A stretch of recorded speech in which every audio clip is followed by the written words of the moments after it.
When you're standing in front of a wall the size of a small cinema screen, the first question that pops into most people's heads is, do I really need this much TV? It's a legitimate hesitation, especially when you're looking at a price tag that could easily cover a weekend getaway. I'm not here to hype the numbers on the spec sheet. I'm here to walk you through the everyday reality of living with an 83-inch OLED and help you decide if the extra inches and the OLED label actually translate into a better viewing experience for you. Link is in the description if you want to check the product details on Amazon. The first thing you notice when you unpack the LG C4 OLED is the sheer size of the panel.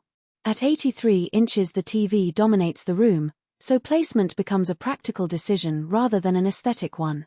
In my own setup I ended up wall mounting it about 3 feet from the floor, which gave a comfortable eye level for most seated positions. If you're in a tighter space, a sturdy TV stand can work, but you'll quickly discover that the base takes up a lot of floor real estate and the TV's weight over 70 pounds means you need a robust piece of furniture.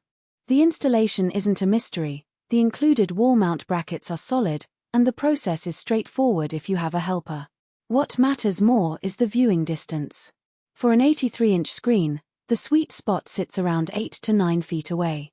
Anything closer starts to feel like you're looking at a billboard, and any further away makes you lose the immersive feel the size promises.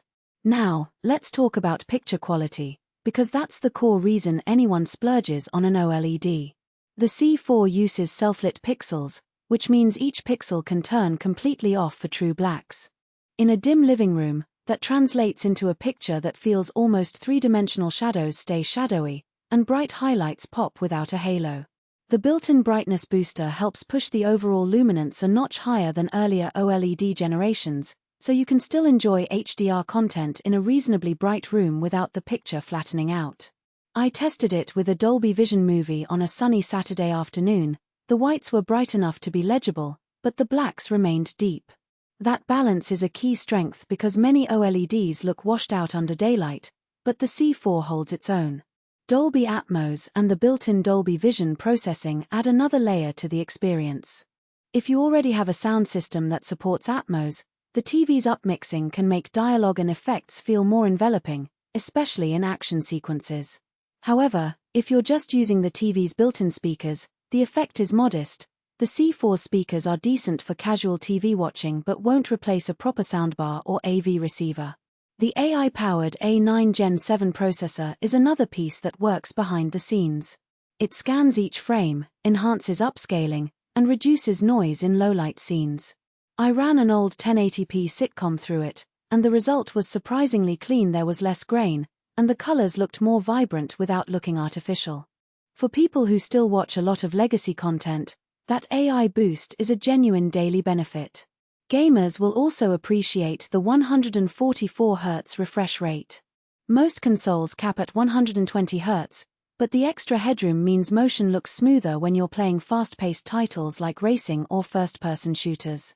The input lag is low enough to be competitive, and the TV supports NVIDIA GSYNC compatible and AMD FreeSync Premium, so you can pair it with a PC and get a tear-free experience. The downside. The HDMI 2.1 ports are limited to 4, which is fine for most households but could be a bottleneck if you plan on connecting multiple next-gen consoles, a sound system, and a streaming box simultaneously. You'll need an HDMI switch or a higher-end receiver to keep everything tidy. Smart features run on WebOS, which feels snappy thanks to the AI processor. The interface is laid out in a simple ribbon at the bottom, and you can switch between apps with a single click. The integrated Alexa voice control works well for basic commands like turn on Netflix or what's the weather, but it isn't a full home hub. If you have a more complex smart home setup, you'll still need a dedicated Alexa or Google device. The Magic Remote is a mixed bag. It's sleek and the pointer works like a mouse, but the learning curve can be frustrating at first.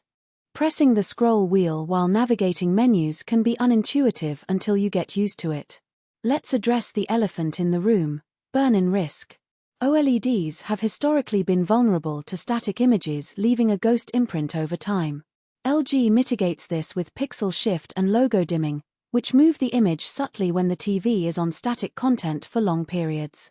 In practice, I ran a news channel with a static ticker for a few hours, and the TV's built-in protection dimmed the logo without any noticeable degradation. If you plan on using the TV for a